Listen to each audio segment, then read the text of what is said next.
Salut à team, bienvenue dans ce nouvel épisode du podcast Hey Coach. Aujourd'hui, on va aborder une thématique qui va vous intéresser énormément, à savoir perdre du gras sans perdre du muscle.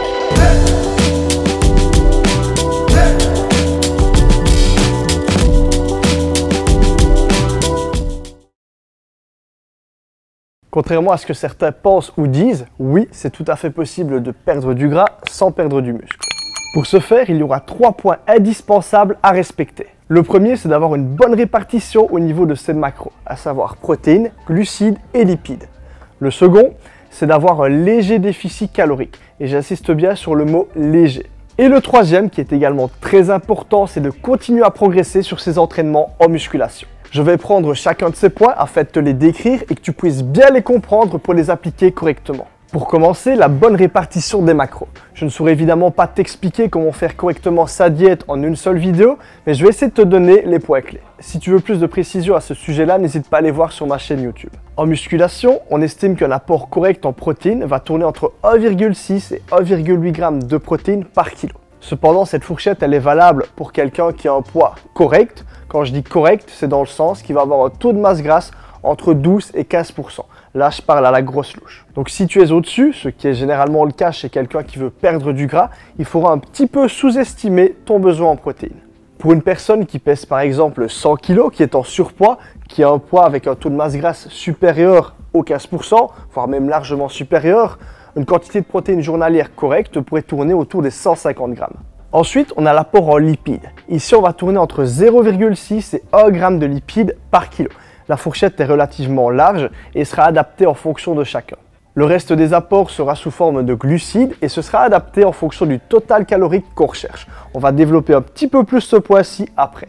Le premier point important pour perdre du gras sans perdre du muscle est donc de respecter cette partie-ci au niveau de l'équilibre des apports en macronutriments. Le deuxième point est celui du déficit calorique. Si on veut perdre du gras sans perdre du muscle, la perte de poids va devoir se faire progressivement. Plus vite on va perdre du poids, plus vite on risque également de perdre du muscle. Quelque chose par contre qu'il faut que tu saches, c'est que plus tu auras du poids à perdre, plus tu pourras te permettre justement que ta perte de poids soit un peu plus rapide. Donc quelqu'un qui a énormément de poids à perdre pourra se permettre une perte de poids légèrement plus rapide qu'une personne qui justement est relativement propre, qui n'a par exemple que 3 à 5 kg à perdre. Plutôt que de faire des calculs interminables sur le total calorique parfait, l'idée serait plutôt de se fixer une fourchette de poids à perdre par semaine. 200 g à 500 g de moins par semaine est une vitesse idéale pour perdre du gras sans perdre nécessairement du muscle. Donc comme je l'ai dit juste avant, plus tu auras du poids à perdre, plus tu pourras tendre vers la fourchette haute, les 500 g. Un petit peu plus dans certaines situations peut également se justifier évidemment. Le troisième point est celui qui consiste à s'entraîner et à progresser pour éviter la perte de muscle. Lors d'une perte de poids, on va créer un déficit calorique. Le corps va donc se trouver dans une situation de carence et va devoir puiser dans ses réserves afin de survivre. Si le corps n'est pas suffisamment mobilisé, qu'il juge sa masse musculaire comme quelque chose d'inutile, il va avoir tendance à aller puiser dedans pour justement assouvir les besoins et un petit peu combler les manques que le déficit a créés. Pour éviter tout ça, il faut donc créer une contrainte musculaire suffisamment importante que pour montrer au corps que sa masse musculaire il en a besoin et pour que justement il évite d'aller puiser dans les muscles. Pour ce faire, c'est très simple, il suffira de continuer à s'entraîner comme en temps normal, de continuer à progresser sur ses entraînements afin d'envoyer un signal assez fort de progression.